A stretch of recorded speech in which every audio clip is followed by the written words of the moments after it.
Maumivu yanasababishwa na kiwango unachotarajia vitu vingine vya ulimwengu huu badala ya kutarajia kutoka kwa Mungu. Kiwango unachotarajia vitu vya ulimwengu huu ndicho kitakachoamua uumie kiwango gani. Mungu alipotuumba alituwekea mfumo wa kuto kutarajia vitu vya ulimwengu huu, isipokuwa tumtarajie yeye. Utakapotarajia vitu vya ulimwengu huu kwa kiwango kikubwa, aidha fedha, kazi, mume, furaha kutoka kwa watu wengine, utaumia, kwa sababu umeenda kinyume na mfumo alioweka Mungu. Kwenye Biblia Yeremia anasema amelaniwa amtegemee mwanadamu. Hii inamaanisha kwamba unapobadilisha nguvu yako ya kutarajia, ukatarajia kutoka kwenye dimension za ulimwengu, lazima umie. Na hii ndiyo siri ya uombaji. Hatuombi ili Mungu atupe.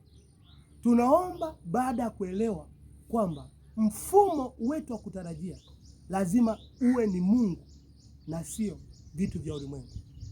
Unapotarajia kutoka kwa Mungu, Biblia inasema umebarikiwa. Kwa nini?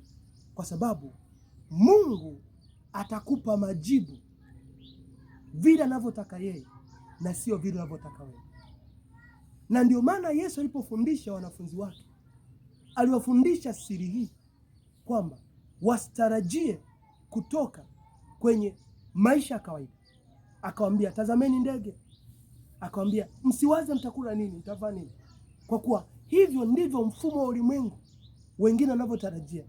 Lakini ninyi haitakuwa hivyo. Tafuteni ufalme wake na haya mtazidishiwa. Ile ilikuwa inamaanisha kwamba wanatakiwa wawekeze tarajio lao kwa Mungu, wamtegemee Mungu, muombe Mungu, wakae na Mungu, waongeze umoja wao na Mungu. Na watakapokaa kwenye huo mfumo wa kumtarajia Mungu, ndipo Mungu atasupply wanachokitaka vile anavyotaka yeye. Ila ukitarajia unavyotaka wewe, lazima utaumia, kwa sababu huu mfumo uko chini ya Mungu, na Mungu ndiye anayejua afanye nini, atumie njia gani ili kukutana na mahitaji yako.